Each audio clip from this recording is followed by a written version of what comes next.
ये अपने मन से पड़ा हुआ है। एक दिन पुनः प्रहलाद जी से पूछ लिया हिरण्यकशिपु ने, आपने गुरु जी से क्या पढ़ा ये बताओ। तब प्रहलाद जी बोले, हे पिताश्री सुनो, श्रवणम कीर्तनम विष्णु स्मरणम पाद सेवनम अर्चनम वंदनम दास्यम सख्यमात्म निवेदनम इति पुंसार्पिता विष्णु भक्तिश्चेन्नवलक्षणा क्रियते भगवद्यद्धा तन्मन्येधीतमत्वम्। हे पिताश्री, पढ़ा हुआ कौन है, विद्वान कौन है? बोले जिसकी बुद्धि 9 प्रकार की भक्ति करती है, जिसकी बुद्धि भक्ति में लगी हुई है, और ये भक्ति के 9 लक्षण हैं। इन 9 लक्षणा भक्ति को जो करता है समझो वही पढ़ा हुआ है, बाकी तो सब अनपढ़ है। कि 9 प्रकार की भक्ति कौन सी है? बोले श्रवण, मनन, कीर्तन, स्मरण, भगवान की अर्चना, भगवान का चरणों का सेवन, और भगवान की वंदना करना, भगवान का दास हो जाना, और भगवान से मित्रता कर लेना, ये और आत्मनिवेदन, ये 9 प्रकार की भक्ति है। जो ऐसा करता है समझो वही पढ़ा हुआ है, बाकी सब अनपढ़ है। अर्थात कहने का मतलब यह है जो भक्ति करता है वही पढ़ा लिखा है। आजकल जो भक्ति करता है ना, भगवान का भजन करता है, लोग उसको कहते हैं अनपढ़ है, ये कुछ नहीं जानता, इसको क्या पता है ना। और जिसके एक हाथ में शराब की बोतल है, उल्टे सीधे कपड़े पहन रखे हैं, आजकल फटे हुए कपड़े को लोग फैशन कहते हैं। फैशन क्या है? फटा हुआ कपड़ा है ना? कहते हैं हमारे अपन पहली बिना कौन सी जय फाटी कपड़े हो तो दलदर लग जा, कौन सी ना फाटी कपड़े नहीं पहन दलदर लग जा। महाभारत में एक अध्याय है पूरा, उसमें लिखा है कि लक्ष्मी जी किसके घर में रहती है, तो जो फटे कपड़े पहनते हैं ना उसके घर में लक्ष्मी जी निवास नहीं करते, उसमें लिखा है। लेकिन आज तो फैशन ही हो गया।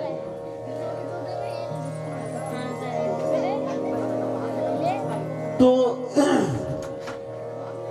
पढ़ा लिखा वो है, वही पढ़ा हुआ है जो भक्ति करता है।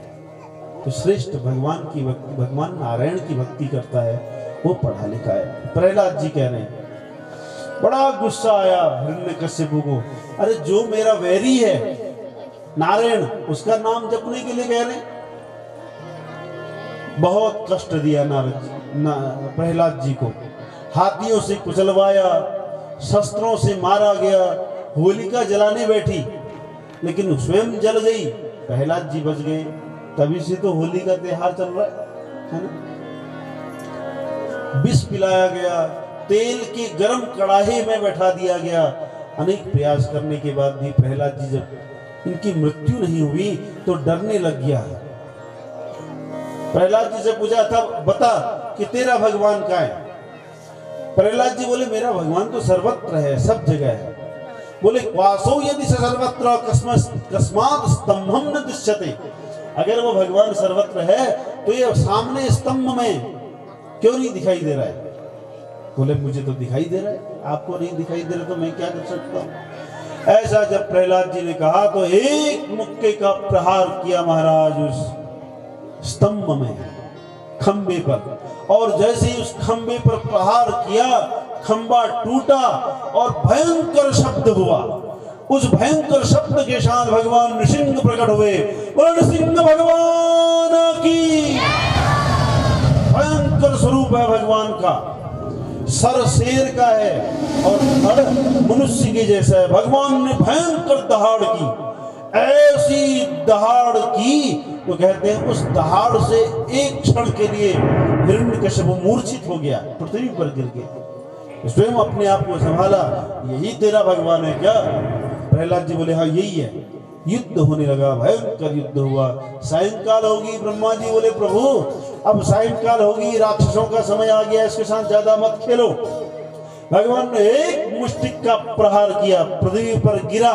घसीटते हुए हिरण्यकशिपु को लेकर के भगवान देहली पर लाए, अपने जांग में रख दिया, मारने लगे।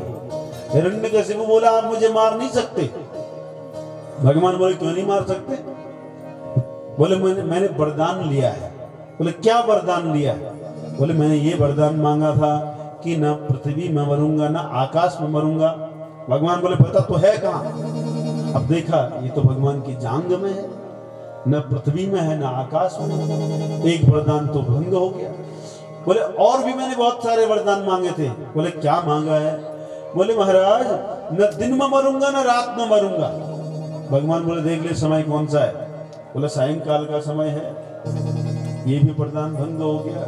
बोले मैंने ये भी कहा था कि ना पशु से मरूंगा ना मनुष्य से मरूंगा। भगवान बोले मुझे देख मैं क्या हूं? देखा ये न तो पशु है न पक्षी है न मनुष्य है। बोले मैंने और भी वरदान मांगे थे कि ब्रह्मा जी की बनाई हुई सृष्टि में किसी के द्वारा मेरी मृत्यु नहीं होगी। भगवान बोले ब्रह्मा जी को जन्म देने वाला मैं हूं। मुझे ब्रह्मा जी ने नहीं बनाया बल्कि मैंने ब्रह्मा जी को बनाया है। और बोले मैंने एक वरदान और मांगा है, वो ये न अस्त्र से मरूंगा न शस्त्र से मरूंगा। भगवान बोले तेरे लिए अस्त्र और शस्त्र की आवश्यकता ही नहीं है। मेरे नाखून देख रहे हैं ना, इन्हीं नाखूनों से तेरा वध कर दूंगा। ऐसा जब कहा तो डरने लगा। भगवान ने तुरंत अपने दोनों नाखून इसके वक्ष पर गड़ाए, सारे शरीर के सारे अंग प्रत्यंग बाहर निकाल लिया महाराज, सारी आंतों को निकाल लिया। भगवान ने गले में धारण कर लिया। क्रोध भगवान का शांत नहीं होता। भयंकर शब्द भगवान करने लगे, सिंह का शब्द दहाड़ने लगे, तीनों लोग कांपने लगे, सभी लोग डरने लगे। अब भगवान का क्रोध शांत कैसे हो? सभी देवताओं ने भगवान की स्तुति की लेकिन भगवान शांत नहीं हुए। स्वयं भगवान शंकर पहुंचे, शंकर जी ने स्तुति की लेकिन भगवान शांत नहीं हुए। किसी ने लक्ष्मी जी से कहा कि हे मां आप जाओ, क्योंकि आप जैसा कहते हो ये वैसा करते हैं, आपकी बात मानने वाले हैं। लक्ष्मी जी बोले हाँ बिल्कुल, मेरे पति तो मेरी बात मानते हैं। अब लक्ष्मी जी तैयार हुई, बहुत सुंदर श्रृंगार भगवती लक्ष्मी जी ने किया। हाथ में आरती की थाली लेकर के पहुंची महाराज भगवान के सामने। और जैसे ही भगवान के सामने पहुंची, भगवान ने एक दहाड़ लगाई। जैसे ही दहाड़ लगाई लक्ष्मी जी वापस बैकुंठ, एक कदम में तुरंत बैकुंठ पहुंच गई। बोले ये मेरे पति नहीं हो सकते, मेरे पति तो परम शांत हैं, ये कौन है? डर गई। अनेक प्रयास किए भगवान को शांत करने का। ब्रह्मा जी ने बड़ी दिव्य स्तुति भगवान की है लेकिन भगवान शांत नहीं हुए। तब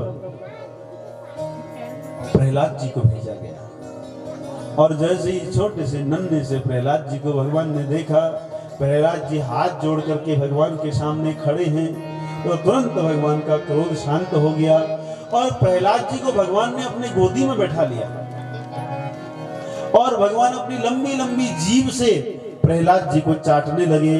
बोले हे पुत्र, अरे तुझे बहुत कष्ट हो गया है, तुझे बहुत दुख हुआ। भगवान के नेत्रों में से आंसू बहा है। भक्त वत्सल है ना भगवान। भक्त वत्सल माने अपने भक्त से इतना प्रेम करते हैं कि जैसे एक माँ अपने नन्हे से बालक से प्रेम करती है, इतना ही प्रेम भगवान अपने भक्त से करते हैं। चाटने लगे अपने जीभ से। प्रहलाद जी बड़े प्रसन्न हुए और हाथ जोड़ करके भगवान की स्तुति करने लगे। और जब भगवान की बड़ी दिव्य स्तुति की तो भगवान द्रवित हो गए। बोले हे प्रहलाद, प्रहलाद भद्र भद्रम ते प्रीतो हम ते शिरोत्तमम वरम वृणीष्वभिमतम काम पूरुषम्यहम नृणाम। हे प्रहलाद जी, तुम्हारा कल्याण हो, वरदान मांगो।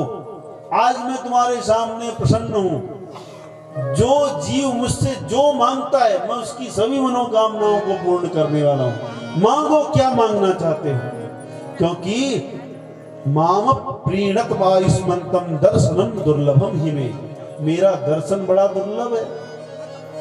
मांग लो जो मांगना चाहते हो।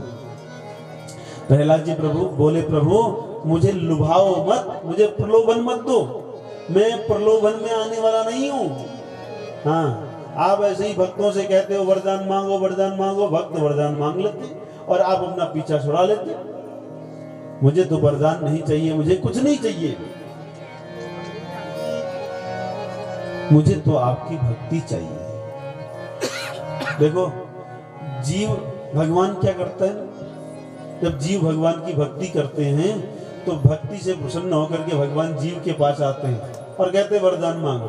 तो जो वरदान मांगते हैं भगवान दे देते हैं, तो जीव प्रसन्न हो जाता है और भगवान चले जाते हैं। लेकिन जो भगवान से कुछ नहीं मांगता उसको भगवान अपनी भक्ति देते हैं, क्योंकि भक्ति के वश में है भगवान। ये तो ऐसे ही है जैसे कोई छोटा बालक होता है ना, जब वो रोता है तो माँ क्या करती है, खिलौने उसके सामने रख देती है ना। तो खिलौने के साथ खेलता है बच्चा, और खिलौने के साथ खेलता है तो माँ अपना काम करने में लग जाती है, माँ को समय मिल जाता है। लेकिन जब बच्चा रोने लगता है, इतना रोने लगता है कि अब वो माँ के बिना नहीं रहेगा, तो माँ क्या करती है, फिर बच्चे को गोद में उठाती है और अपने प्रेम से, प्रेम पूर्ण दुग्ध से उसको परिपूर्ण कर देती है ना। तो ऐसे ही भगवान भी करते हैं। जब जीव भगवान से कुछ चाहता है तो भगवान उसको, जैसे माँ खिलौने देकर खेल में लगा देती है, ऐसे भगवान भी वरदान देकर के उनको खेल पर लगा देते हैं। लेकिन जब जीव चाहता है कि कुछ भी न चाहिए, कुछ नहीं चाहिए, तब भगवान भक्ति देते हैं। भक्ति मिल गई। अब जब भक्ति मिल गई, प्रहलाद जी बोले प्रभु अभी आपने कहा था कुछ मांगो, अब मेरा मन मांगने का हो गया है। भगवान बोले मांगो, क्या चाहिए? बोले हे प्रभु वरम वरये तत्ते वरदेशान महेश्वरः यद निंदत पिता में त्वाम विद्वांस्तेज ऐश्वरम। हे प्रभु, मेरे पिता ने बहुत अपमान किया है आपका और आपके भक्तों का, मेरे पिता की दुर्गति न हो, ये मुझे वरदान दीजिए। भगवान बोले हे प्रहलाद जी, जिसका पुत्र प्रहलाद जैसा हो ना, त्रिशब्द भी पिता पुत्र पितृ भी सहते रहे। हे पुत्र, जिसका पुत्र प्रहलाद जैसा होता है, 21 पीढ़ी को वो पुत्र तार देता है, अपने पिता के साथ अपने सभी पितरों का उद्धार कर देता है। इसलिए आपको ये वरदान मांगने की तो आवश्यकता ही नहीं है, आपके पिता की तो मुक्ति हो गई है। आप तो कुल दीपक हैं, कुल को पवित्र करने वाले हैं। ऐसा कह करके आशीर्वाद दे करके भगवान चले गए। बोलो नृसिंह भगवान की। इस प्रकार भगवान के नृसिंह अवतार का चरित्र श्रवण किया। एक बार की बात है, राजा ने कहा कि महाराज भगवान ने अनेक जन्म लिए हैं, उन अनेक अवतारों का वर्णन मुझे सुनाइए। तब शौनकादिक ऋषि सुन रहे हैं, सूत जी सुना रहे हैं, शौनकादिक ऋषि सुन रहे हैं, और सुखदेव जी परीक्षित जी को सुना रहे हैं। मनवंतरों का वर्णन 8वें स्कंद में मनवंतरों का वर्णन है। पहला जो मनवंतर है वो स्वयंभू मनु है। अभी हम मनवंतरों के बारे में चर्चा भी कर रहे थे। जो पहला मनवंतर है स्वयंभू मनवंतर है, दूसरा मनवंतर है स्वारोचिष नाम का, तीसरा उत्तम नाम का मनवंतर है, और चौथा मनवंतर है तामस। इसी चौथे मनवंतर में भगवान ने गजेंद्र का उद्धार किया था, गज का उद्धार किया था, ग्राह से गज की रक्षा की थी, और भगवान ने हरि अवतार धारण किया था। तो भगवान ने सिखाया, देखो अंतिम समय में कोई किसी का नहीं होता। जब ग्राह ने गज को पकड़ लिया और जल में खींचने लगा, तो उस हाथी ने अपने परिवार वालों से कहा कि मेरी रक्षा करो, बचाओ, लेकिन कोई सामने नहीं आया, सब छोड़ करके चले गए। जब देखा कि कोई साथ नहीं दे रहा है, तो अंत में भगवान की उपासना की। गजेंद्र मोक्ष कहते हैं उसको, गजेंद्र मोक्ष की रूप में स्तुति गजेंद्र ने भगवान की है। नमो भगवते तस्मै यद एतच्चिदात्मकं पुरुषाय बीजाय परेशाय धीमहि। उस परम पुरुष परमात्मा को प्रणाम करता हूँ जिससे ये सारी सृष्टि का प्रारंभ होता है। बड़ी दिव्य स्तुति गजेंद्र ने की। अब लेकिन किसी का नाम नहीं लिया, किसी भगवान का नाम नहीं लिया, किसी देवता का नाम नहीं लिया। कहते हैं उस समय सारे देवता आकाश में आकर के खड़े हो गए कि ये हमारा नाम ले और हम इसकी रक्षा करें, लेकिन किसी का नाम नहीं लिया। अब भगवान नारायण ने सोचा कि जब ये किसी का नाम नहीं ले रहा है, ये सृष्टि के मूल पुरुष की स्तुति कर रहा है, तो मूल तो मैं ही हूं। तो भगवान दौड़ करके आए और रक्षा करने के लिए तैयार हो गए। तो दूर से जब आते हुए नारायण को देखा गज ने, तो तुरंत एक कमल के पुष्प को उखाड़ा, अपने सूंड से भगवान को चढ़ाने लगा। भगवान ने उस कमल पुष्प के साथ उसकी सूंड को पकड़ा और सुदर्शन चक्र से ग्राह का सर धड़ से अलग किया। ग्राह का मोक्ष हुआ और गज को समुद्र के तट पर भगवान लेकर के आए। दोनों की मुक्ति हुई। देखो, गज से पहले ग्राह की मुक्ति हुई, ग्राह का वध किया, जब ग्राह की मुक्ति होगी उसके बाद गज की मुक्ति हुई।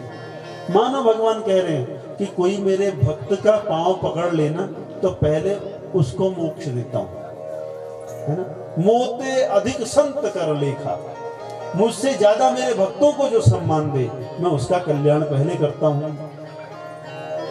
गज और ग्राह का उद्धार किया।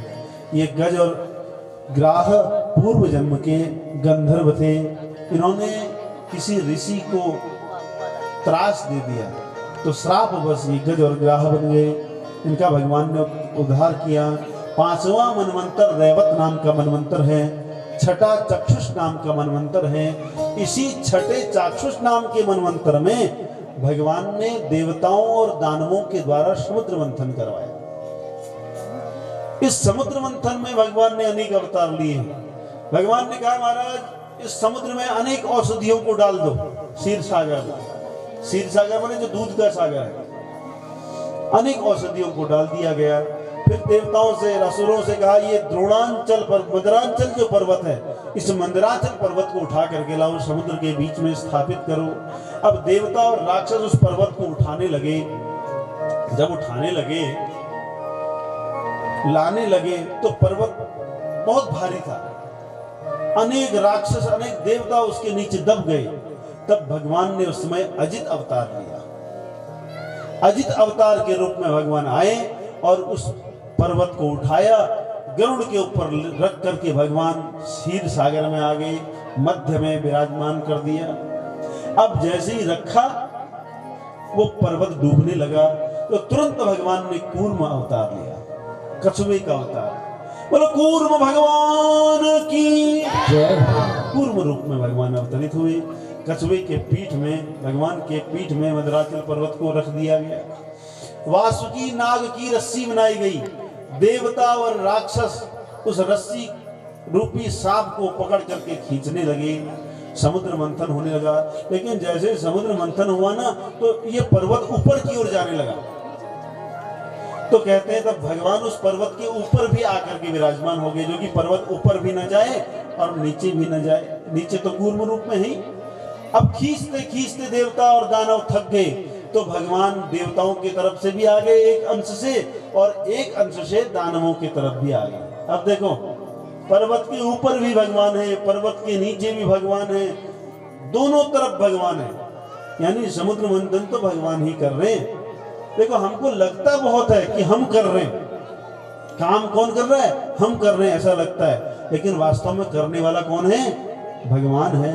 तो जो दिखता नहीं है, करने वाला तो वही है। समुद्र मंथन हुआ। सबसे पहले अमृत की इच्छा थी, लेकिन विष निकल गया। हमारी इच्छा के अनुसार होता नहीं, जैसा भगवान चाहते हैं होता वही है ना। विष निकल गया। भगवान शंकर की उपासना की। हालाहल नाम का विष भगवान शंकर ने अपने कंठ में धारण कर लिया, इसलिए भगवान का नाम हो गया नीलकंठ। और नीलकंठ महादेव की जय।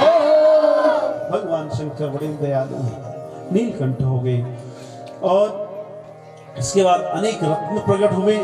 अंत में स्वयं भगवान धन्वंतरी अमृत लेकर के प्रकट हो गए। बोलो धन्वंतरी भगवान की। अब अमृत बांटने में भी युद्ध हो गया।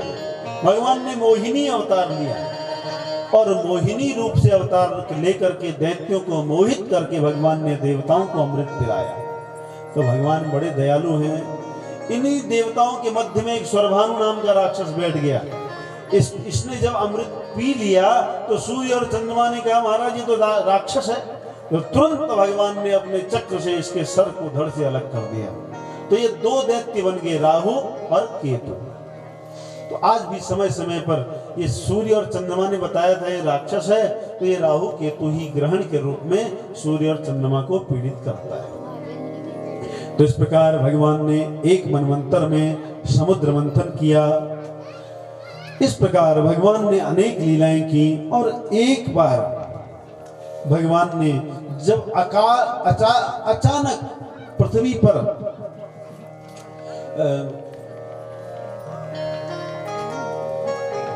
जब दैत्य बढ़ गए, दैत्यों का बल बढ़ गया एक बार, तो भगवान अदिति और कश्यप के यहाँ वामन रूप में प्रकट हुए और सीधे पहुंच गए राजा बलि के द्वार।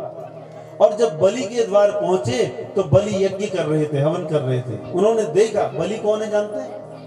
प्रहलाद के पुत्र हैं विरोचन, और विरोचन के पुत्र हैं बलि, प्रहलाद जी के पौत्र हैं। बलि यज्ञ कर रहे थे, सामने से भगवान को आते हुए देखा, तुरंत खड़े हो गए। स्वागतम ते नमस्तुभ्यं ब्रह्मन् किं करवामते, ब्रह्मर्षीणां तपः साक्षात् मन्ये पार्यवपुर्धरम्। हे प्रभु आपका स्वागत है, हे ब्राह्मण देवता आपको हम प्रणाम करते हैं। आपके तेज को देख करके मैं मोहित हो गया हूँ, क्योंकि भगवान का स्वरूप है ही ऐसा, जो भी देखता है वो मोहित हो जाता है।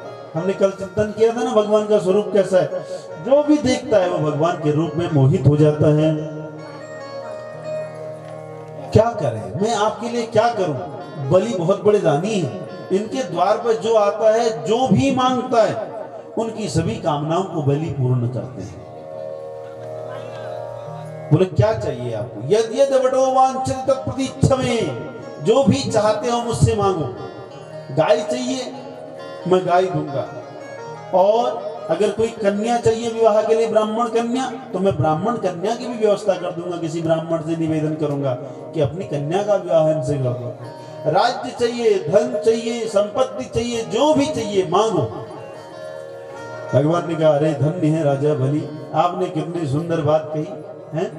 वाकई में आप इसी लायक हो, क्योंकि आपके दादा प्रहलाद जी जैसे परम भक्त हुए, आपके पिताजी विरोचन बड़े भक्त हुए, आपने ऐसी बात कह दी तो कोई बड़ी बात नहीं हुई। ये तो आपके कुल के अनुरूप ही आपने बात कही है ना। इसलिए कहते हैं ना, खानदान, हमारे यहाँ कहते हैं खानदान देखना चाहिए। पता आपके व्यवहार से आपके परंपरा का पता चल जाता है, आप किस परंपरा से हो, कैसे खानदान से हो, आपके व्यवहार, आपका व्यवहार बता देता है। बोले महाराज आप उत्तम कुल से हैं, तो आपने बहुत अच्छी बात की, लेकिन मुझे ज्यादा नहीं चाहिए। हमको क्या करना ज्यादा से, बस मुझे मेरे चरणों से, मेरे पांव से 3 पग भूमि चाहिए। बलि हंसने लगे, अरे महाराज इतने बड़े दानी के पास आकर के इतनी छोटी बात, और वो भी तुम्हारे चरणों से, अभी भी सोच लो, कुछ मांगना है मांग लो। भगवान बोले नहीं नहीं, मुझे तो इतना ही चाहिए। पदानि त्रीणि देन संमितानि पदाममा, मेरे कदम से 3 कदम भूमि चाहिए, बस इससे ज्यादा नहीं चाहिए। इतने में शुक्राचार्य जी ने ध्यान से देखा और समझ गए ये वामन नहीं है, ये तो साक्षात नारायण है। शुक्राचार्य आ गए बलि के पास, बोले महाराज ये 52, 53, 54 कुछ नहीं, हाँ ये तो साक्षात नारायण है। ईश वैरोचने साक्षात भगवान विष्णुरव्यय, कश्यपाद अदितिर्जातो देवानां कार्य साधक। हे बलि, ये कश्यप और अदिति के पुत्र वामन के रूप में साक्षात नारायण हैं। ये देवताओं के कार्य करने के लिए इस समय आए हैं। देखो क्या दृष्टि है महाराज, पहचान लिया। भगवान को पहचानना इतना सरल नहीं है ना। भगवान ने अपना विराट स्वरूप दिखाया कुरुक्षेत्र के उस मैदान में, रणभूमि में, लेकिन अर्जुन जी के अलावा और किसने उस स्वरूप को देखा नहीं, कोई। भगवान को देखना इतना सरल नहीं है, भगवान को पहचान पाना इतना सरल नहीं है। लेकिन शुक्राचार्य जी ने पहचान लिया। भगवान हंसने लगे, धन्य है शुक्राचार्य, तुमने मुझे पहचान लिया। आंख हो तो ऐसी है ना, आंख वालों ने तुमको है देखा, कान वालों ने महिमा कहते, तो आंख वाला तो यही है, देखो भगवान को पहचान लिया। लेकिन बलि बोले महाराज अब कुछ नहीं हो सकता है, ये तो मेरा भाग्य है। देखो जो सबको दे रहा है वो मांगने के लिए आया है मेरे द्वार पर। जो भगवान, जो नारायण सबको दे रहे हैं, वो आज मुझसे मांगने के लिए आ रहे हैं। अगर ये भगवान है तो मेरा इससे बड़ा और सौभाग्य क्या हो सकता है। संकल्प कर लिया कि मैं विरोचन पुत्र बलि, कश्यप पुत्र वामन जी को उनके चरणों से 3 पग भूमि नापने की का संकल्प देता हूं, भूमि दान करता हूं। संकल्प ले लिया। जब ऐसा संकल्प ले लिया, शुक्राचार्य जी रुष्ट हो गए, श्राप दे दिया कि जाओ तुम श्री से हीन हो जाओ। देखो गुरु जी को छोड़ दिया, लेकिन अपने धर्म को नहीं छोड़ा बलि ने। हम अभी सुन रहे थे ना ऋषभदेव जी के प्रसंग में, गुरु कौन है? जो भगवान से मिलाए, जो भगवान से दूर कर दे, वो गुरु नहीं है। तो पतिता गुरुवस्त्याज्य, वेद कह रहा है अगर गुरु पतित हो गया हो ना तो छोड़ दो, कोई पाप नहीं लगेगा। छोड़ दिया गुरु को, संकल्प ले लिया। अब भगवान ने अपना शरीर को बढ़ाना शुरू किया, इतना बढ़ाया कि पांव में खड़े हैं तो सर दिखाई नहीं दे रहा है। और 2 ही पग भूमि में, 2 ही पग में भगवान ने सारी त्रिलोकी को नाप लिया और बलि को बांध दिया नागपाश से। बलि के बहुत सारे असुर भगवान से युद्ध करने के लिए जाने लगे, बलि ने रोका, नहीं मैंने दान दिया, मैं नहीं कर सकता। भगवान ने कहा महाराज बलि, आपने, मैंने 2 कदम तो नाप लिए, अब तीसरा कदम कहां रखूं, तीसरा चरण कहां रखूं? बलि बोले देखो भगवान के भक्त बड़े चतुर होते हैं। बोले प्रभु अभी तो आपने मेरी संपत्ति को नापा है, ये बताओ धन बड़ा होता है कि धनवान बड़ा होता है? भगवान बोले धनवान बड़ा होता है। बोले अभी तक आपने मेरी संपत्ति को नापा है, मुझे थोड़ी नापा है, तो तीसरा चरण मेरे मस्तक पर रख दीजिए। भगवान बड़े प्रसन्न हो गए। ये दिव्य चरण भगवान ने, ये वही चरण है वामन जी का जिस चरण को ब्रह्मा जी ने धोया था, और इस चरणों को धोकर के गंगा जी प्रकट हुई थी। वही चरण बलि जी ने कहा कि मेरे माथे पर रख दो, तो भगवान ने वो चरण बलि के माथे पर रख दिया। और इतने गदगद हो गए भगवान बलि से, कहा हे बलि जाओ, मैं तुमको पूरे साकेत लोक को देता हूं। एक लोक दे दिया भगवान ने। राजा बलि साकेत के राजा हो गए। और बलि से कहा मांगो, क्या मांगना चाहते हो? बलि ने कहा प्रभु हम देने वाले हैं, हम मांगने वाले नहीं हैं, हम तो देते हैं। बोले नहीं, फिर भी यदि कुछ मांगने की इच्छा हो। बोले हाँ, अब आप बार बार कह रहे हो ना, एक इच्छा मेरी हो गई है। बोले क्या? बोले प्रभु जब मैंने आपको देखा ना, मेरा मन आप पर मोहित हो गया, इसलिए मैं चाहता हूं कि आप हमारे घर में ऐसे स्थान पर बैठ जाओ कि जहां मैं अंदर बाहर जाते हमेशा आपका दर्शन करूं। भगवान बोले ठीक है। तो भगवान बलि के द्वारपाल हो गए। धन्य है परमात्मा, और वामन भगवान की द्वारपाल हो गए। अब जब भी बलि अंदर जाते बाहर जाते भगवान का दर्शन करते। अब कहते हैं इधर ना बहुत समय हो गया, भगवान वैकुंठ से दूर थे। नारद जी से पूछा लक्ष्मी जी ने कि भगवान कहाँ चले गए, तो सारा समाचार बता दिया कि वो तो साकेत बलि के यहाँ द्वारपाल बने हुए हैं। अब लक्ष्मी जी सुंदर स्वरूप धारण करके आई बलि के पास, और बलि का बड़ा सम्मान लक्ष्मी जी ने किया। कहते हैं हाथ में एक धागा बांधा, और उससे बलि बड़े प्रसन्न हो गए। बोले मांगो, क्या चाहते हो? बोले महाराज पहले ये वचन दो कि आप मेरे भाई बनो। बोले बिल्कुल वचन दिया। अब मांगो, क्या चाहते हो? बोले जो तुम्हारा द्वारपाल है ना, ये मुझे बहुत अच्छा लगता है, ये इसको मुझे दे दो। फिर विचार किया बलि ने, तो देखा ये तो साक्षात महालक्ष्मी हैं। बड़े प्रसन्न हो गए, वामन जी को समर्पित कर दिया। कहते हैं उसी दिन से रक्षाबंधन का त्योहार शुरू हो गया। तो इस प्रकार वामन जी का चरित्र हमने सुना। एक बार पृथ्वी में अचानक प्रलय हो गई, पृथ्वी डूबने लगी। उस समय भगवान ने मत्स्य अवतार लेकर के पृथ्वी की रक्षा की। बोलो मत्स्य भगवान की जय। इसके बाद राजा परीक्षित जी ने कहा, महाराज आपने मनवंतरों के बारे में बताया 9वें स्कंद में, अब जरा सूर्य वंश के बारे में बताइए। श्री सुखदेव जी बोले कि हे राजन, श्रूयताम मानवो वंशः प्राचुर्येन परन्तपः न शक्यते विस्तरतो वक्तुम वर्षशतैरपि। महाराज ये जो मनु का वंश है ना, इसको इतना विस्तार इसका है सूर्य वंश का कि 100 वर्ष तक यदि बताया जाए तो भी ये पूर्ण नहीं होगा। लेकिन फिर भी आपने पूछा है तो आपको संक्षेप में बताते हैं। सबसे पहले भगवान नारायण हुए। नारायण के नाभि कमल से ब्रह्मा जी हुए और ब्रह्मा जी से मरीचि हुए, मरीच ऋषि, और मरीचि के पुत्र हुए कश्यप ऋषि, और कश्यप ऋषि के दक्ष की पुत्री आदिति से आदित्य हुए, भगवान सूर्य हुए। इन्हीं सूर्य से श्राद्ध देव मनु का प्राकट्य हुआ और श्राद्ध देव मनु के इक्ष्वाकु आदि 9 पुत्र हुए। यहीं से सूर्य वंश आगे बढ़ने लगा। श्राद्ध देव मनु के इक्ष्वाकु हुए तो इक्ष्वाकु राजा बने, इक्ष्वाकु से ही इक्ष्वाकु वंश आगे बढ़ा। इस सूर्य वंश को इक्ष्वाकु वंश भी कहते हैं। इसी वंश में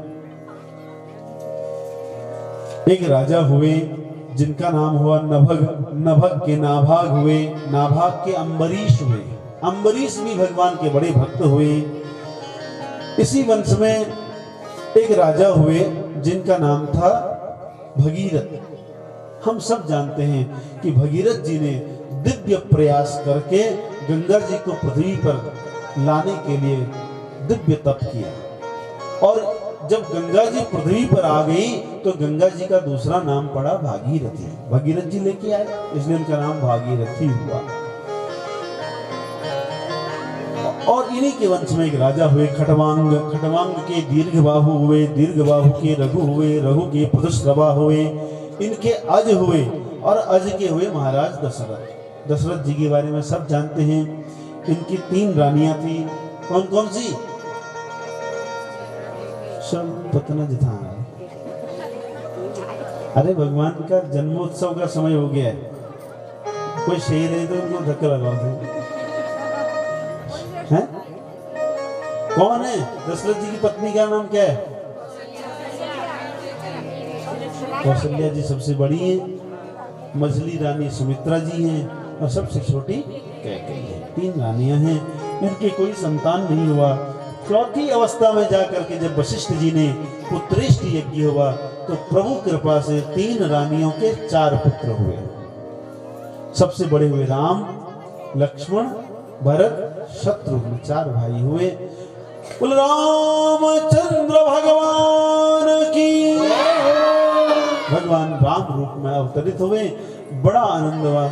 9वीं तिथि मधुमास पुनीता, 9वीं तिथि मधुमास पुनीता, शुक्ल पक्ष अभिजित हरि प्रीता, शुक्ल पक्ष अभिजित हरि प्रीता, मध्य दिवस अति शीतल कामा, मध्य दिवस अति शीतल कामा, मध्य दिवस अति शीतल कामा, मध्य दिवस अति शीतल कामा, तेहि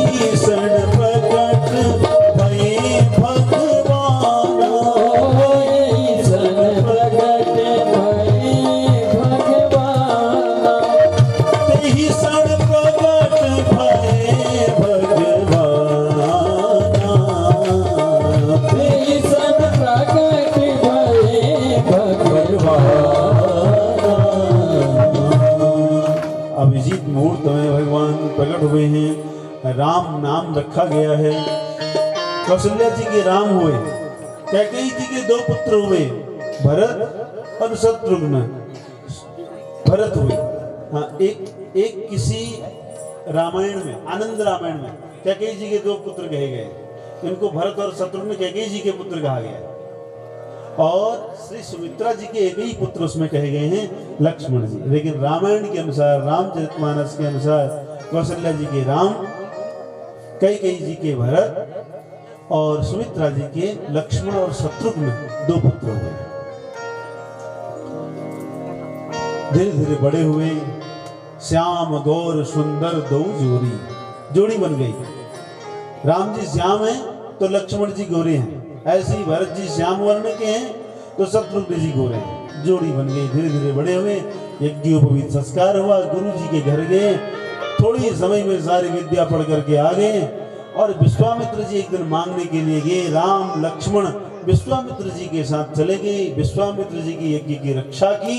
सुबाहु और मारीच को दंड दे करके भगवान विश्वामित्र जी के साथ जनकपुर की ओर बढ़े। मार्ग में अहिल्या का उद्धार किया।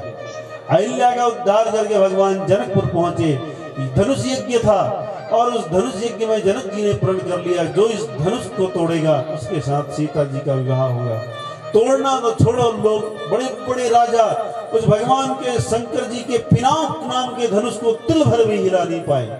तब विश्वामित्र जी ने राम जी को आदेश दिया, उठो राम भंजऊ भव चापा, उठो राम भंजऊ भव चापा, मेटहु तात जनक परितापा,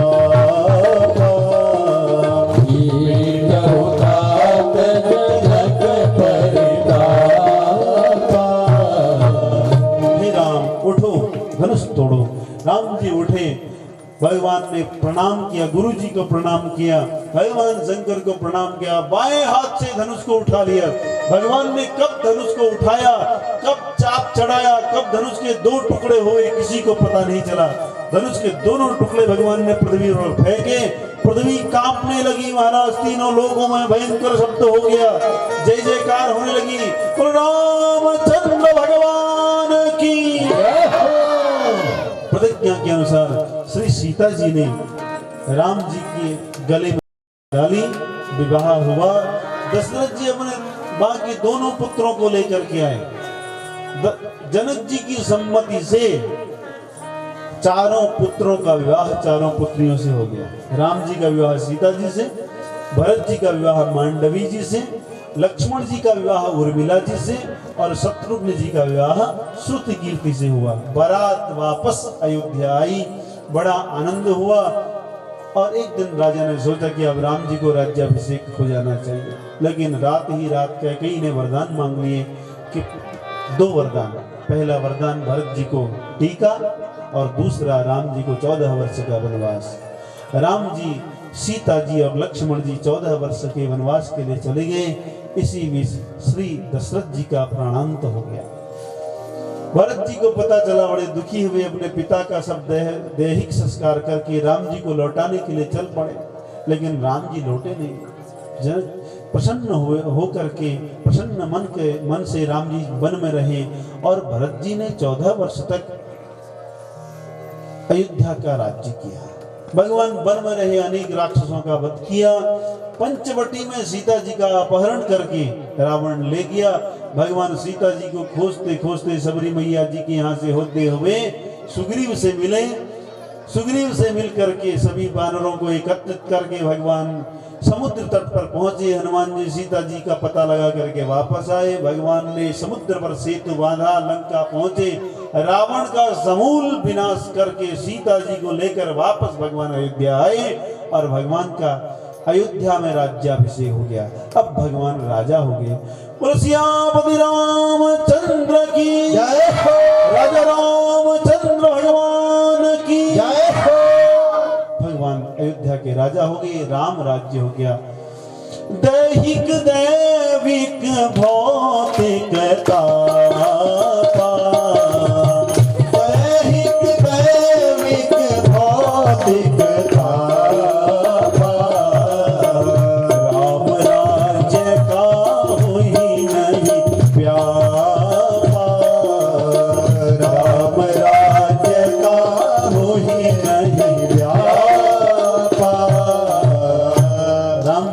राज्य में सब प्रसन्न है, कोई दुखी नहीं होता, सब प्रसन्न, सबकी दीर्घायु होती है, किसी की अल्पायु नहीं होती। समय बीता, राम जी के 2 पुत्र हुए, कुश और लव। एक समय जब भगवान ने, ब्रह्मा जी ने निवेदन किया राम जी से, प्रभु अब समय पूरा हो गया, अब आपको अपने धाम जाना चाहिए। राम जी ने कुश को राज्य में स्थापित किया, अभिषिक्त किया और अपने देह को त्यागने के लिए सरयू जी की तरफ बढ़े। भगवान के साथ साथ सारे अयोध्यावासी भगवान के सामने, भगवान के साथ चले और भगवान ने अपना देह त्याग किया। भगवान साकेत की ओर चल दिए। बोलो सियापति रामचंद्र की जय हो।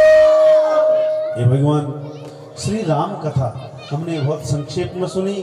भगवान की कथा बड़ी विस्तार है, कथा का बड़ा विस्तार है, क्या कहें, समय की मर्यादा है। और आगे भगवान श्री कृष्ण जन्म का हमने उत्सव भी मनाना है, तो इसलिए प्रसंगों को स्मरण करते हुए आगे बढ़े। श्री सुखदेव जी ने चंद्रवंश का वर्णन बताया है। सबसे पहले भगवान नारायण हुए, नारायण के नाभि कमल से ब्रह्मा जी हुए, ब्रह्मा जी से अत्रि ऋषि का जन्म हुआ और अत्रि के हुए चंद्रमा।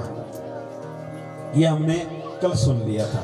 चंद्रमा जी के पुत्र हुए बुध और बुध से हुए पुरुरवा। इन्हीं के वंश में एक ययाति नाम के राजा हुए, इन्हीं के वंश में रंतिदेव नाम के राजा हुए और इसी वंश में एक राजा हुए जिनका नाम था यदु। इस यदु से ही यदुवंश चला। इसी यदुवंश में भगवान ने आकर के जन्म लिया और भगवान ने जन्म लेकर के अपने पिता वसुदेव जी और देवकी जी के यहाँ जन्म लेकर के भगवान कारागार से गोकुल में पहुंच गए और अनेक लीलाएं की। गोकुल से वापस मथुरा आ गए। मथुरा में भगवान ने कंस का वध किया। फिर द्वारिका चले गए। द्वारिका में भगवान ने अनेक लीलाएं की। महाभारत जैसा भयंकर युद्ध को भगवान ने जीता।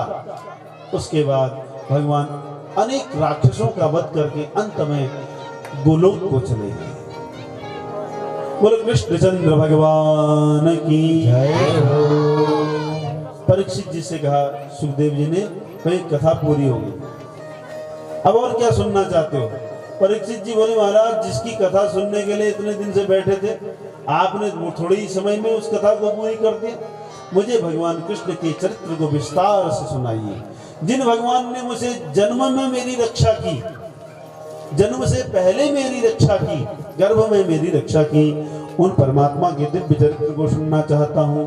भगवान का जन्म कैसे हुआ, भगवान गोकुल कैसे गए, बलराम जी का जन्म कैसे हुआ और भगवान की सारी लीलाएं जो गुप्त हों, जो प्रकट हों, वो सब मुझे विस्तार से सुनाइए। अब जब इस प्रकार से निवेदन किया तो श्री सुखदेव जी सुनाने लगे। सुनो, एक समय की बात है जब कंस नाम का वो दुष्ट पृथ्वी पर अत्याचार मचाने लगा। उस समय सभी देवता एकत्रित होकर के भगवान के पास गए। भगवान से निवेदन किया, हे प्रभु रक्षा करो, इन राक्षसों ने बहुत अत्याचार कर दिया है। भगवान बोले, चिंता मत करो। इस समय जब वसुदेव और देवकी जी का विवाह हो जाएगा, इसके 8वें गर्भ के रूप में मैं स्वयं जन्म लूंगा और इस कंस का वध करूंगा। ऐसा कह करके भगवान अंतर्ध्यान हो गए। ब्रह्मा जी ने सभी देवताओं से कहा कि जाओ अपने अपने अंश से पृथ्वी पर जन्म लो। सभी देवता अपने अपने अंश से पृथ्वी पर जन्म लेने लगे। इधर एक दिन की बात है, श्री वसुदेव जी का विवाह देवकी जी से किया गया। उग्रसेन जी ने देवकी का विवाह वसुदेव जी से कर दिया और यह कंस अपनी बहन देवकी से बहुत प्रेम करता था, तो अपनी बहन को ससुराल छोड़ने के लिए स्वयं अपने रथ पर बैठ करके जाने लगा। जब बैठ करके जाने लगा तो आकाशवाणी हुई कि अस्यास्तमष्टमो गर्भो हंताया वहशी बुधा। अरे कंस, जिस बहन को तो बड़ी प्रेम से उसकी ससुराल छोड़ने के लिए जा रहा है ना, इसी के 8वें गर्भ के रूप में तेरे काल का जन्म होगा। जो दुष्ट लोग होते हैं ना मरने से डरते हैं, संत लोग मरने से नहीं डरते हैं, डर नहीं लगा, इसलिए तुरंत देवकी के बाल पकड़े, खींचा, रथ से नीचे खड्ग निकाल दिया मारने के लिए। वसुदेव जी ने समझाया, अरे महाराज आप इतने बड़े बलवान हो, देखो एक तो तुम्हारी बहन है और दूसरा अभी भी इसका विवाह हुआ है, इसका वध करना तुम्हारे लिए उचित नहीं है। आपको इसके पुत्र से भय है ना, तो जब इसकी संतान होगी मैं इसको आपको सौंप दूंगा, आप उनके साथ चाहो जो करो। अब वसुदेव जी बहुत सत्य बोलने वाले थे, इनकी बात पर विश्वास कर लिया कंस ने। वसुदेव जी अपने घर चले गए, समय बीता, इनके एक पुत्र हुआ। पहले पुत्र को लेकर के श्री वसुदेव जी कंस के पास आए, बोले महाराज जी मैंने वचन दिया था कि इसके पुत्रों को आपको दूंगा। कंस ने देखा कि वसुदेव जी अपने वचन के प्रतिज्ञ हैं, वचन पालक हैं, तो प्रसन्न हो गए, बोले हमको इस पहले बालक से, पहले पुत्र से कोई कष्ट नहीं है, जब 8वां होगा ना उसको लेकर के आना। अब जब वसुदेव जी वापस जाने लगे तो नारद जी आ गए, बोले महाराज ये देवताओं के कुचक्र को तुम समझ नहीं सकते। एक कागज लिया, उस पर 8 आड़ी टेढ़ी रेखाएं खींच दी और कंस से कहा महाराज पहचानो इसमें पहली रेखा कौन सी है और 8वीं रेखा कौन सी है। कंस भ्रमित हो गया, भाई पहली रेखा भी 8वीं हो सकती है, 7वीं रेखा भी 8वीं हो सकती है, 5वीं भी 8वीं हो सकती है। भ्रमित हो गया, बुलाया वसुदेव जी को और कारागार में बंद कर दिया महाराज, और उनके उस पुत्र को पृथ्वी पर पटक करके मार दिया। इस प्रकार 6 पुत्रों का वध कर दिया। वसुदेव देव की बड़े दुखी हैं। समय बीता, 7वें गर्भ के रूप में साक्षात भगवान शेष देवकी जी के गर्भ में आए। जब भगवान शेष देवकी जी के गर्भ में आए तो भगवान ने अपनी योग माया को बुलाया और कहा, हे देवी अब आप पृथ्वी पर जाओ, ये जो 7वें गर्भ के रूप में मेरे अंश रूप में साक्षात शेष भगवान आए हैं, तो इनको आप देवकी के गर्भ से उठा करके रोहिणी के गर्भ में स्थापित कर दो। ये रोहिणी नंद जी के यहाँ रहती हैं गोकुल में, उनके वहां स्थापित कर दो। और सुनो, इसके बाद आप स्वयं यशोदा की गर्भ में स्थापित हो जाना। मैं 8वें गर्भ के रूप में देवकी जी के यहाँ जन्म लूंगा, तुम यशोदा जी की कन्या बन करके आना। तो जब वसुदेव जी मुझे यहाँ से लेकर के, मथुरा से लेकर के नंद जी के यहाँ आएंगे और आपको लेकर के वापस जाएंगे, जब कंस आपको मारने के लिए तैयार होगा तब आप उनके हाथ से छूट करके चली जाना, और तब पृथ्वी में जहां भी आप अपना स्थान बनाओगी, आपका बड़ा सम्मान होगा, आपका बड़ा पूजन किया जाएगा भक्तों के द्वारा, आपके अनेक नाम लिए जाएंगे।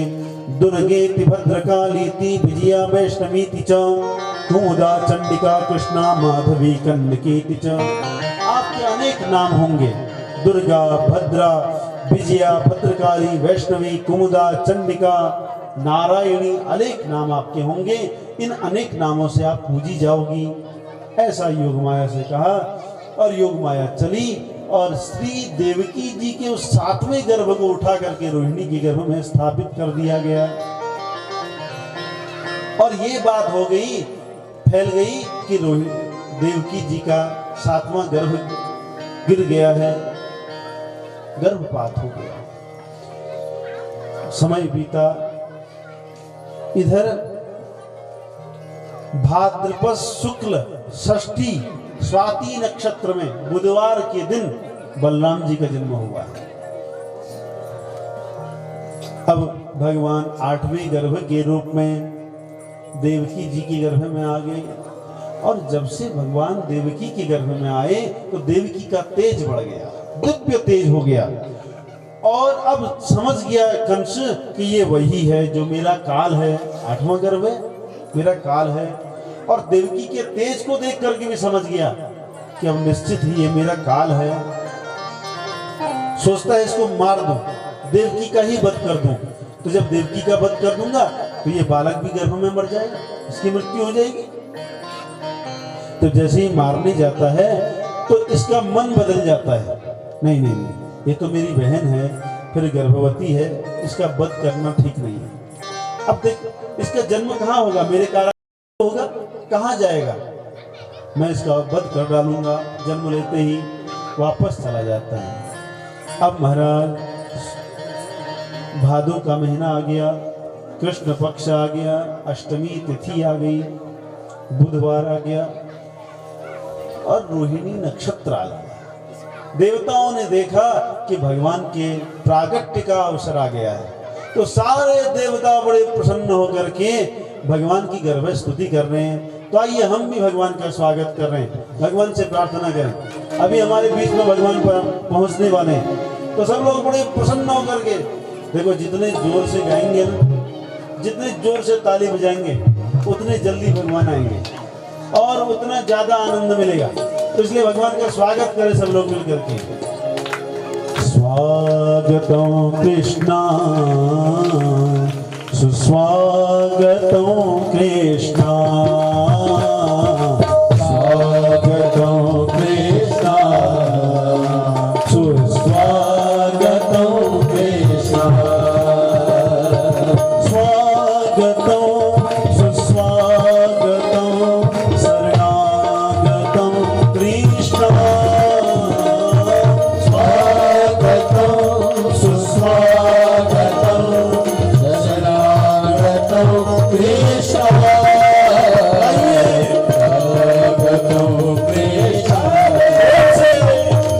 स्वागतम कृष्णा, स्वागतम कृष्णा, स्वागतम कृष्णा, स्वागतम सुस्वागतम शरणागतम कृष्णा, स्वागतम सुस्वागतम शुभ स्वागतम कृष्णा, स्वागतम कृष्णा सुस्वागतम कृष्णा, स्वागतम कृष्णा सुस्वागतम कृष्णा, सत्यव्रतम सत्यपरं त्रिसत्यं सत्यस्य यो निहतं च सत्ये, सत्यस्य सत्यमृतं सत्यनेत्रं सत्यात्मकं त्वां शरणं प्रपन्ना, स्वागतं कृष्ण स्वागतं कृष्ण, स्वागतं कृष्ण स्वागतं कृष्ण, स्वागतं कृष्ण शुभ स्वागतं कृष्ण, शुभ स्वागतं कृष्ण, शुभ स्वागतं कृष्ण। बोलो कृष्णचंद्र भगवान की। सभी देवता भगवान की स्तुति करने लगे, सभी देवता करते हैं और भगवान का भजन करते हुए भगवान की दिव्य स्तुति करके अपने अपने लोकों को चले गए। अब ठीक मध्य रात्रि हो गई, अष्टमी तिथि मध्य रात्रि के समय भगवान श्री देवकी और वसुदेव जी के सामने प्रकट हुए। तमद्भुतं बालकमम्बुजीक्षणं चतुर्भुजं शंख गदा यदायुधं श्रीवत्सलक्ष्मं गलकौस्तुभं पीताम्बरं सान्द्रवयोधशोभगम्।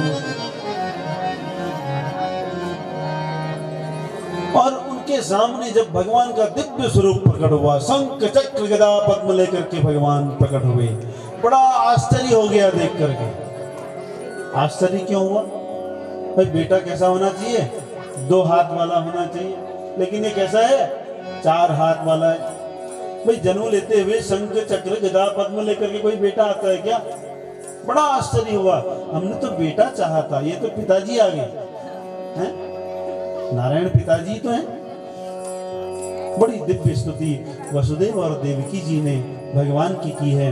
और माँ ने कहा है प्रभु मैं आपका वही बाल रूप देखना चाहती हूँ। भगवान ने सारी कथा बताई कि मैं आपने ही पूर्व में तप किया था कि मेरे पुत्र बन करके आए, इसलिए मैं आपके यहाँ पुत्र बन करके आया। भगवत देव की बोली, प्रभु बस मैं तो वही बाल रूप में आपको देखना चाहती हूँ, मेरा छोटा सा लाला मेरी गोद में खेले। तो तुरंत भगवान, बालक होने से पहले भगवान ने कहा, वसुदेव जी देखो जब मैं बालक हो जाऊंगा ना तो फिर मेरे 2 ही हाथ हो जाएंगे। अभी तो मैं ये चक्र आदि लेकर के आया हूँ, गदा लेकर के आया हूँ, अगर कंस आ जाएगा तो मैं उसका वध कर सकता हूँ, लेकिन जैसे ही मैं आपका बेटा बन जाऊंगा ना फिर मेरे 2 हाथ हो जाएंगे, ये शंख चक्र आदि सब चले जाएंगे, फिर मेरी रक्षा आपको करनी पड़ेगी। वसुदेव जी बोले बिल्कुल तैयार है महाराज, इसी दिन के लिए तो इंतजार कर रहे थे इतने दिनों से। बोले तब क्या करना पड़ेगा? बोले आप मुझे उठा करके यहाँ से गोकुल ले जाना, नंद जी के यहाँ रख देना, वहां जो कन्या हुई है उस कन्या को उठा करके ले आना। आज्ञा हुई। वसुदेव जी बड़े प्रसन्न हुए। अब लेकिन हाथ में भी बेड़ियां बंधी हैं, पांव में भी बेड़ियां बंधी हुई हैं, लेकिन भगवान की बात पर विश्वास है, गोकुल जाना है। जैसे ही भगवान को हाथ में उठाया तो हाथ की बेड़ियां खुल गई और भगवान को सर पर जैसे ही रखा और आगे को कदम बढ़ाए तो पांव की बेड़ियां खुल गई। उसी समय योग माया ने सभी पहरेदारों को सुला दिया, सब योग निद्रा में सो गए। जैसे ही दरवाजे से बाहर निकले, कारागार के दरवाजा खुल गया। 7 कारागारों के भीतर, 7 दरवाजों के भीतर वसुदेव और देवकी जी हैं। जैसे जैसे आगे को पांव बढ़ाते हैं दरवाजे खुलते जाते हैं, सारे पहरेदार सोए हैं। भगवान को लेकर के जैसे ही कारागार से, जेल से बाहर निकले तो महाराज बादलों ने भगवान को देखा। ये बड़ी दिव्य छवि है भगवान के, नीलमणि जैसे। ये बादल कहने लगे ये तो हमारे जैसे ही है दिखने में, तो ये अपने आप को रोक नहीं पाए, बरस पड़े, भगवान का अभिषेक करने लगे। इतने में शेषनाग जी प्रकट हो गए। अरे मेरे भगवान को भिगा दोगे अभी छोटे से, इनको सर्दी लग जाएगी, जुकाम हो जाएगा, बुखार आ जाएगा। तो स्वयं छाता बन गए। आगे से वसुदेव जी जा रहे हैं, पीछे से शेषनाग जी छाता बन करके चल रहे हैं। आगे आगे वसुदेव जी, पीछे पीछे श्री भगवान शेष जा रहे हैं। अब जैसे ही जमुना जी में पहुंचे तो महाराज चौमासा है, जमुना जी बड़ी हुई हैं, लेकिन भगवान का वचन है, ऐसा जान करके वसुदेव जी जमुना जी में उतर गए। और जैसे ही जमुना जी ने देखा ये तो मेरे कृष्ण हैं, ये तो मेरे इष्ट हैं, मेरे आराध्य हैं, महाराज भगवान का दर्शन लेने के लिए भाव विभोर होगी और उमड़ने लगी और भयंकर स्वरूप जमुना जी ने धारण कर लिया। अब जमुना जी भगवान के, वसुदेव जी के मुंह तक पहुंच गई। भगवान ने देखा ये कैसी बहू है भाई, अपने ससुर जी के भी मुंह से ऊपर पहुंच रही है, सर से ऊपर जा रही है, तो अच्छी बात नहीं है। तुरंत अपना पांव नीचे किया। देखो जमुना जी अभी हमको पार जाने के लिए मार्ग दो, समय आएगा मैं आपके किनारे किनारे खेलूंगा और आपके साथ विवाह करूंगा। भगवान ने वचन दिया। श्री जमुना जी ने भगवान का दिव्य चरण प्रक्षालन किया है। जमुना जी प्रसन्न हो गए, तुरंत वसुदेव जी को मार्ग दे दिया। वसुदेव जी जमुना पार करके पहुंचे गोकुल। गोकुल में देखा कि सभी लोग सोए हुए हैं, योग निद्रा ने सबको सुलाया हुआ है। यहाँ तक कि आश्चर्य है महाराज, जिसने कन्या को जन्म दिया है ऐसे यशोदा जी भी सोई हुई है। और तब वसुदेव जी ने बड़े प्रेम से उस बालक को यशोदा जी के किनारे बगल में सुला दिया। उस कन्या को उठाया, अपने पुत्र को बार बार प्रेम करके उस कन्या को लेकर के वापस मथुरा पहुंच गए। जैसे ही कारागार में प्रवेश कर रहे हैं ना, तो दरवाजे बंद होते जा रहे हैं अपने आप हैं, अंदर को जाते जा रहे हैं, दरवाजे बंद होते जा रहे हैं। जैसे अंतिम दरवाजे के भीतर पहुंचे तो वो दरवाजा भी बंद हो गया। बैठे तो पांव में बेड़ी बंध गई, कन्या को नीचे रखा, हाथ की बेड़ी बंध गई। देखो जब भगवान को उठाया था ना तो बेड़ियां खुल गई, लेकिन जब माया को उठाया तो बेड़ियां बंध गई। इसलिए माया के पीछे नहीं पड़ना चाहिए। किसके पीछे पड़े? भगवान के पीछे पड़े, क्योंकि भगवान के पीछे पीछे माया भी आती है ना। तो इसलिए अब जैसे ही उस कन्या को नीचे रखा, जोर जोर से रोने लगी वो कन्या। इतना इतने जोर से रोने लगी कि पहरेदार खड़े हो गए, जाग गए। ओहो, 8वें गर्भ ने जन्म ले लिया है, बालक हो गया है, बालक हो गया है, जोर से बोलने लगे। लेकिन ध्यान से देखा, अरे ये तो कन्या है। राजा के पास पहुंचे, बोले महाराज आपके साथ देवताओं ने फिर से छल कर दिया है। बोले क्या हुआ? बोले कन्या हुई है। लेकिन कंस ने सोचा कि देवताओं का कोई भरोसा नहीं, क्या पता ये काल के रूप में ये कन्या ही हो। पहुंचा कारागार में, उस कन्या को पकड़ा, मारने लगा। देवकी ने कहा भैया ये तो कन्या है, इसको क्यों मारते हो? लेकिन किसी की नहीं सुनी, धुआं करके पटकने लगा। कन्या हाथ से छूट गई, आकाश में अष्टभुजी होकर के भगवती के रूप में कहने लगे, अरे कंस तेरे काल ने तो कहीं और जन्म ले लिया है। ऐसा कह करके भगवती विंध्याचल में जाकर के स्थित हो गई। और आज भी हम सब लोग बड़े प्रेम से भगवती विंध्यवासिनी की पूजा करते हैं। बोलो भगवती विंध्यवासिनी मैया की। इधर अब महाराज प्रातः काल हुई, नित्य की भांति नंद जी उठे, उठ करके सीधे जमुना जी गए, स्नान करने लगे। इधर आजकल जब यशोदा जी के संतान होने वाली है तो नंद जी की बहन आई है, सुनंदा आई है यशोदा जी की सेवा में। सुनंदा जी ने आंख खुली, देखा ओहो ये तो सुबह हो गई, भाई पता ही नहीं चला कि सुबह कब होगी। तो दौड़ते दौड़ते गई नंद जी के भवन में, तो देखा एक छोटा सा बालक का जन्म हुआ है। तो जोर से चिल्लाई, बोलो हो गया, हो गया। किसी ने पूछा भाई क्या हो गया? बोले आपको नहीं बताएंगे। बोले किसको बताएंगे? बोले नंद जी को। कहाँ है नंद जी? बोले स्नान करने के लिए गए। दौड़ते हुए जमुना जी के पास गई और नंद जी से कहा भैया हो गया। बोले क्या हुआ? बोले लाला हुआ है। नंद जी बड़े प्रसन्न हुए, स्नान करते दौड़ते हुए पहुंचे। और महाराज तब तक सारा समाचार सारे ब्रिज में फैल गया। सारे ब्रिजवासी बड़े प्रसन्न हो गए, नाचते हुए, झूमते हुए, गाते हुए नंद जी के यहाँ पहुंच रहे हैं। सारी गोपियां दही, माखन, दुर्वा, हल्दी आदि मांगलिक द्रव्यों को लेकर के आ रहे हैं और बधाई दे रहे हैं। सब लोग नाच रहे, गा रहे, बड़ा आनंद आ रहा है। बोलो नंद के लाला की। तो आइए, बड़ा दिव्य उत्सव हो रहा है ब्रिज में, हम भी उस उत्सव में सम्मिलित हुए। नंद के लाला का दर्शन कौन कौन करना चाहता है? दोनों हाथ और एक स्वर में। नंद के आनंद भयो जय हो नंद लाल की।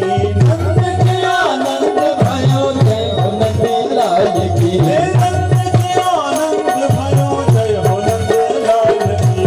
नंद के आनंद भयो जय हो नंद लाल की। नंद के आनंद भयो जय हो नंद लाल की। आनंद भयो जय हो नंद लाल की।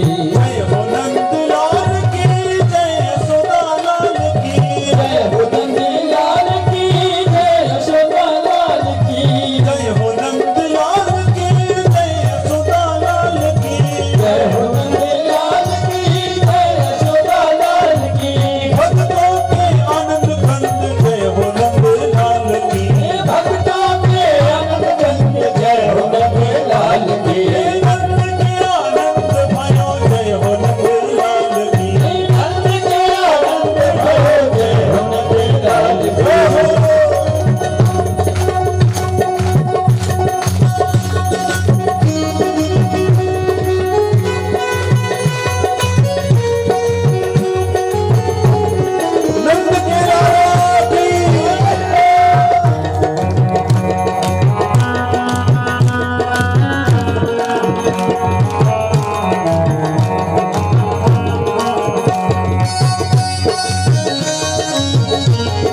कन्हैया लाल हे नंद के आनंद भयो जय लाल हे नंद के आनंद भयो जय कन्हैया लाल।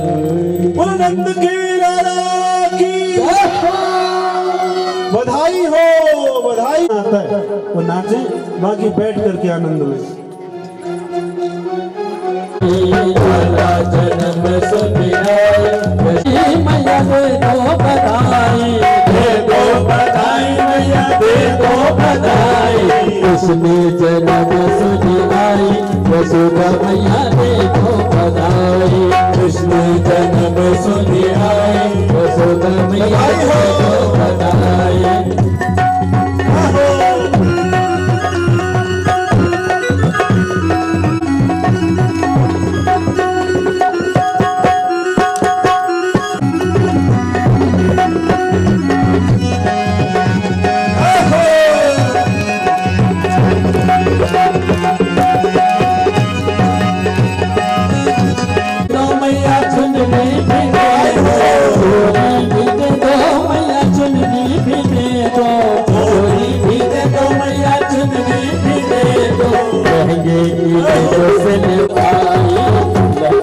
जन्म सुनी आई यशोदा मैया दे दो बधाई, यशोदा मैया दे दो बधाई।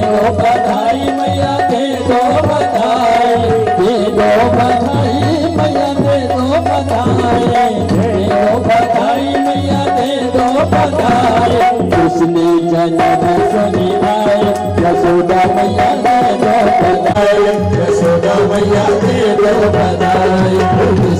उसने जन्म सुनी आई यशोदा मैया दे दो बधाई।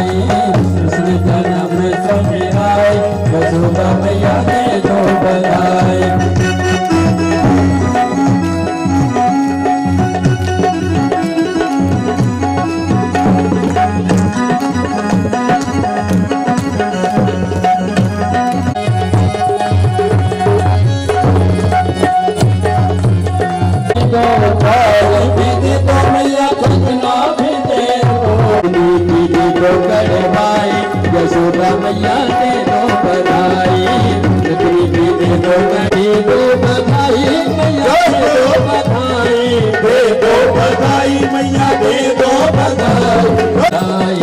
कृष्ण जन्म सुन आए यशोदा मैया दे दो बधाई।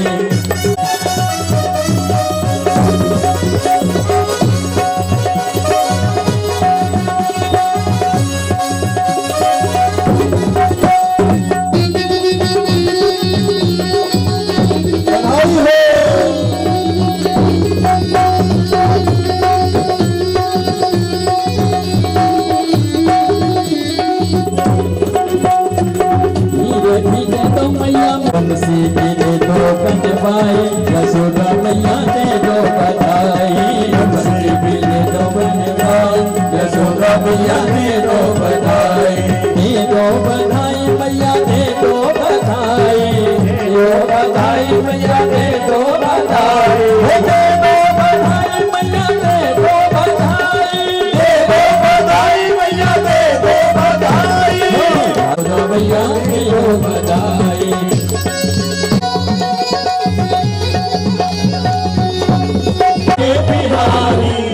जुग जीवे तेरा बिहारी, जुग जुग जीवे तेरा बाके बिहारी, लाला की तेरा बाके बिहारी, जुग जुग जीवे तेरा बाके बिहारी। भगता की होवे मन चाही, भगता की होवे मन चाही, यशोदा मैया दे दो बधाई, बधाई मैया दे दो बधाई, दे दो बधाई, दे दो बधाई मैया दे दो बधाई। रंग काला जियो श्याम लाला, जियो श्याम लाला, पीली तेरी पगड़ी रंग काला, पीली तेरी पगड़ी रंग काला, पीली तेरी पगड़ी रंग काला। जियो श्याम लाला, जियो श्याम लाला, पीली तेरी पगड़ी रंग काला। रंग लाला उधर से आए रंग लाला, कभी गोपियों से पड़ गया पाला, ओ गोपियों से पड़ गया पाला, हाँ गोपियों से पड़ गया पाला, ओ गोपियों से पड़ गया पाला। मथुरों में गाना हुआ हुआ, मथुरों में गाना हुआ हुआ।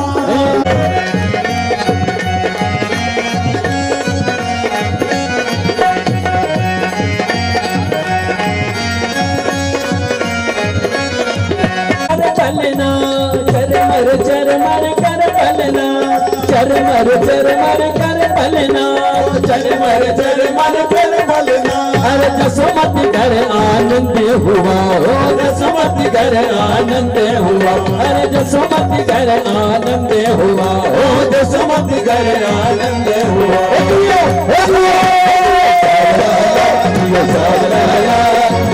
मेरी पगड़ी रंग काला, श्याम लाला श्याम लाला, मेरी पगड़ी रंग काला, श्याम लाला श्याम लाला। मेरे वृंदावन बिहारी लाल की। देवी शशाते खम पतने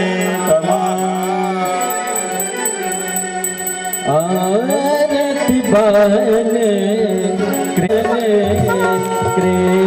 की आरती बाले जन्म बल करने दो श्री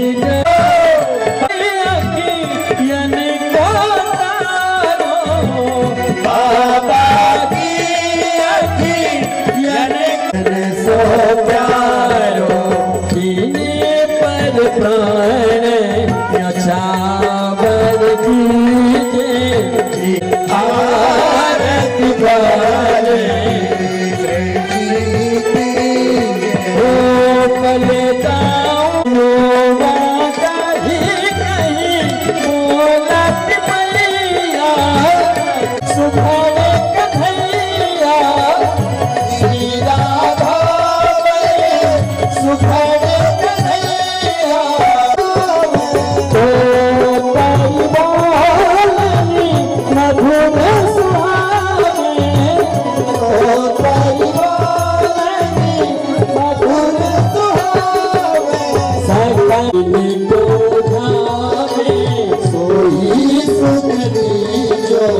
एहसास जरूरी है।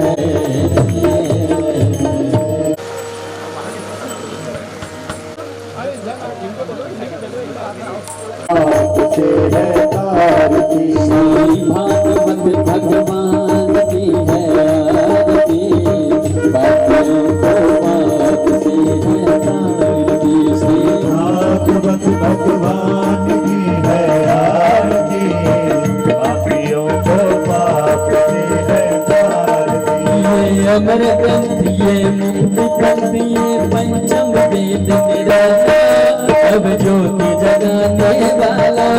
ये अमर ग्रंथ ये मुक्ति पंथ ये पंचम वेद निराला, नव ज्योति जगाने वाला।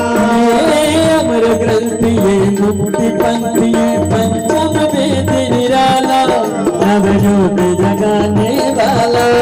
ये अमर ग्रंथ ये मुक्ति पंथ ये पंचम वेद निराला, हरि ध्यान यही हरि नाम, यही हरि ध्यान यही हरि नाम। पापियों को पाप से है नदी, पापियों को पाप से है तारती, पापियों को पाप से है तारती। पवन पुनीत पापों को मिटाने वाला, हरि दर्श कराने वाला।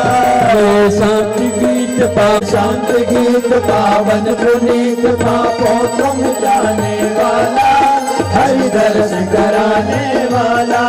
ये सुख करनी ये दुख हरनी ये पापियों को पाप से है तारती।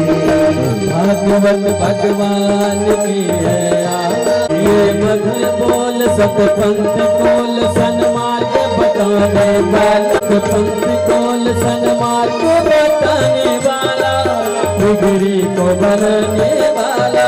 ये मधुर बोल पापियों को बाप से तारते श्री भगवत भगवान की है यार बाप से तारते पापियों को बाप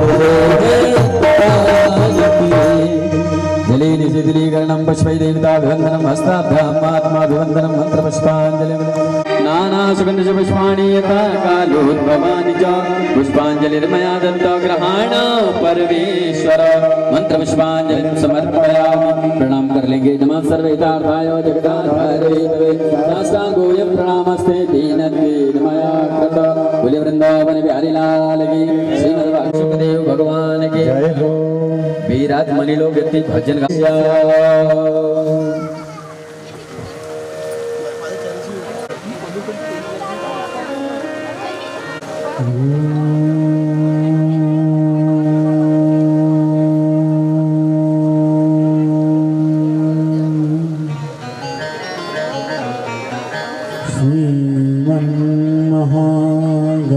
श्रीमन्महागणाधिपतये नमः। वाग्देव्यै सरस्वत्यै नमः।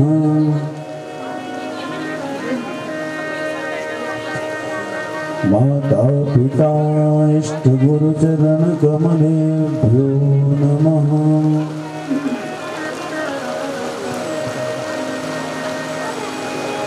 त्यक्त्वा सुदुस्त्यज सुरेप्सितराज्यलक्ष्मी धर्मिष्ठार्यवचसा यद्गानरण्यम् मायामृगं दैतयेप्सितमन्वधावद वन्दे महापुरुष ते चरणारविन्दम्।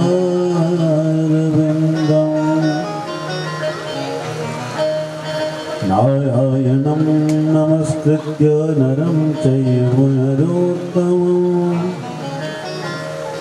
देवीं सरस्वतीं व्यासं ततो जयमुदीरयेत्।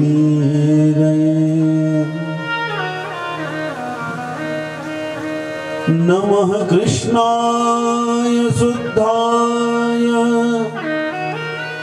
ब्रह्मणे परमात्मने योगेश्वराय योगाय त्वामहं शरणं गतः।